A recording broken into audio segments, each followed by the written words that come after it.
Ball. They were programmed by their oppressors.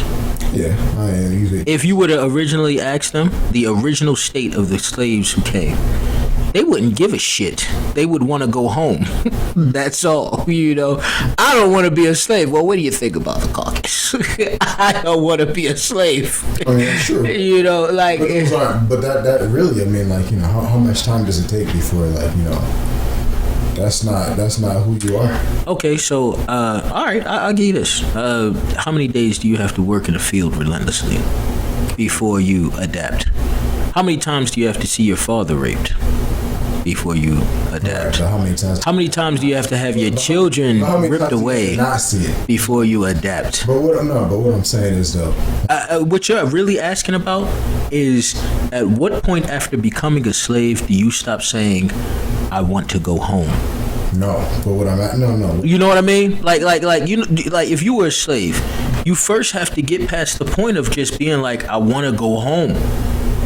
I want to be free," before you get to the point of investing in the culture that has put you in slavery. Like, at what point did a slave, hold up, let me ask you, at what point did a slave be like, you know, "I don't want to be free. I wish I was just the mayor." You know, like, you know. You didn't argue that the mayor is somehow a slave, you know. No, and that's the thing. That's what I'm telling you. Like, the slave would have to, even his psyche would have to go beyond slave to mayor to become proud of the process. Like that's like, even if you were a prominent house slave, you're still a slave. No. But you're arguing that the mayor would be a slave, and that's no. That's not what I'm arguing. The mayor is not a slave. Mm-hmm. The slave who is a slave now knows the mayor is not a slave, and he aspires to be mayor. Right. Which would, instead of going home. But see, I mean, like for example, that might work in that scenario, right? Like what you're trying to get across with it. You keep talking like I'm trying to do something when that's facts. Listen, bro, that's facts. No. But his grandson, let's say, but like let's use like the real history, right? So I mean, you're telling his grandson, who literally isn't a slave, like wasn't even born a slave, right? You know, he wants to be the mayor. All right. Instead of go home. By this time, you argue home, but it's not. That's not. Here's what I'm saying. That's what I mean. So that's what I'm talking about with you. Like, in that process, you do realize you're talking about, you have to take a person and subjugate their generations until that generation wants to be a part of your society, which is a disgusting travesty. That's not. That's what you just proposed. No, I did like, not. for them to, like, the generations leading up to that, they have to be, for his grandson to be born free. That means he wasn't born in that time. Or even the slavery, they were purchased, which means they had, like, even with that, you have to go through a bunch of stuff. You know what I mean? Even, like, you live in a highly racist society. Even for what you're talking about, it's still seriously racist. And he wants to be a part of it. Right? Right, but that's the whole system anyway. But I'm talking about the work. That's not the system. No.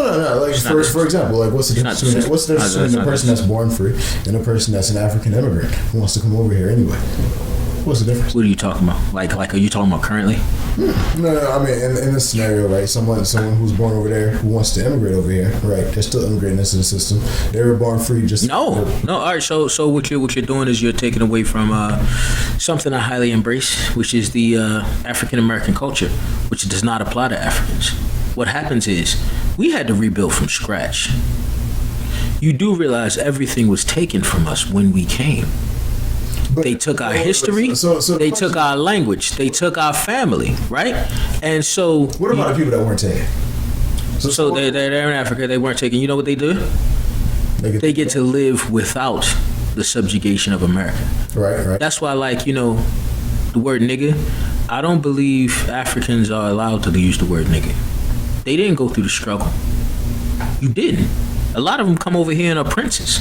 You know what I mean? And good for you. You did well over there. I'm not saying you can't do well, but you didn't go through my struggle. I mean, see, but I actually do find that it is kind of I don't know, they do got an argument, right? Like, for example, like people who come like young, so like, you know, you come, you know, you're like 2 years old, right? And your family comes over here, so you got to come with them, right? Mm-hmm. You know, let's say, right? You know, like America itself doesn't necessarily see you as African, not all the time. Sometimes they'll just see you as black. So like in that case, which Go ahead, just speak. Well, yeah, I'm just speak loud. There's a microphone there. Right. So shouldn't it pick up my voice? If your voice is projected. But no, like in that case, right, then like, you know, what is really the tangible difference, because they are treated like a black person in the system, even though they don't have a historical, you know. The tangible difference is their fathers weren't sprawled out on the ground and raped in front of them and their entire village just so their owners could prove a point. That's true, but they're treated like that.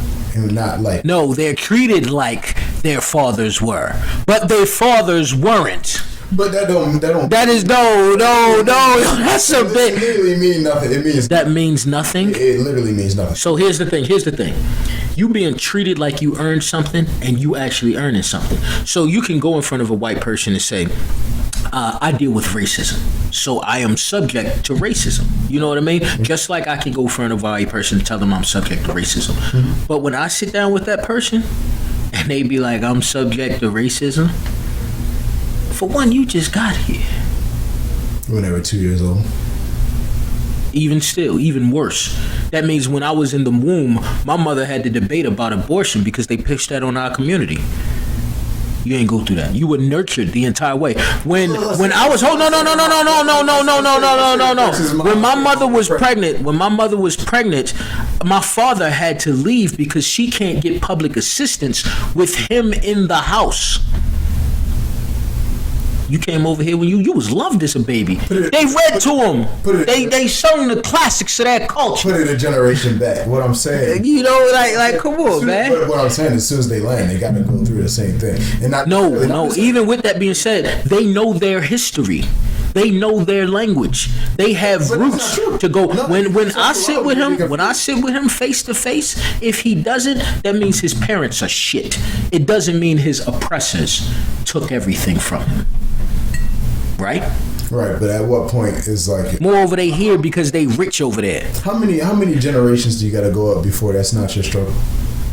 How many? Yeah. All right. So, who are your people before they came to America? That doesn't answer the question. That does. You want to know why? Because the simple fact is they know. You don't. Meaning you have to deal with identity crisis. They don't. It is a big deal to know who you are. You know, if I'm a descendant of Arthur the King and Excalibur, I know I have a right to Excalibur. I'm royalty. That's relative. For who? For people. And like it's easy for you to say when you didn't even answer the question. When I didn't ask the question, when you answered the question with a question. No, listen. I asked you a question though, right? I answered a question with the question that was not answered. That don't answer the question. What? Your question? Yeah, it doesn't answer the question. It doesn't matter. You couldn't answer my question. That's what I was saying. Your question that you asked before my question? The question I asked after your question. What was that? Well, the question you asked that. No. You asked the question. I answered your question with the question, right? It doesn't work. All right. For example. So you didn't answer my question. Listen. No, what I'm saying is, you're taking it by question, right? What I'm taking is context. When I ask you about your history before America, and I tell you like you can't answer that, but they can answer that question, so they can draw their roots back. Now, even with you and I asked.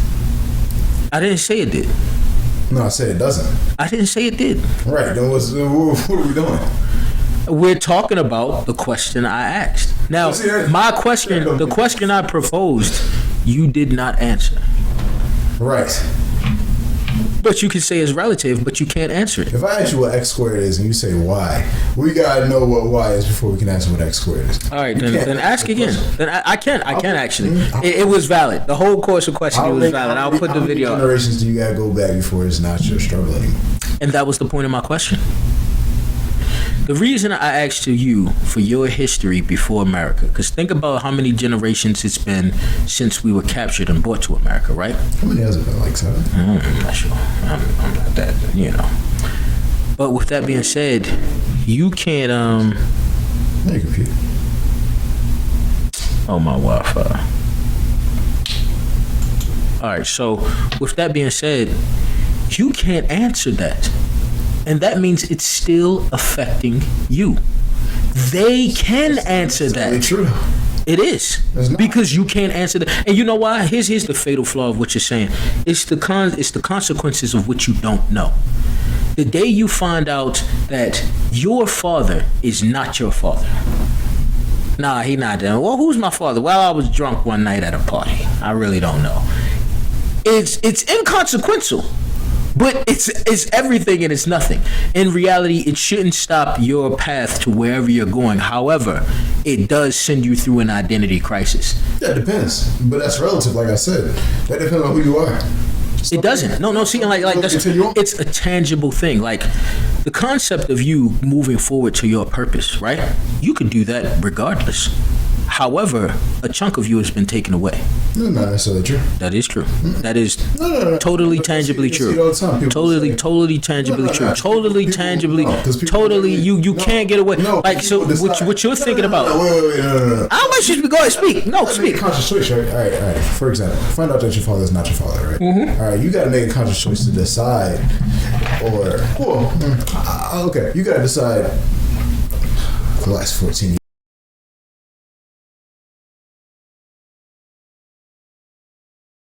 You didn't choose this path.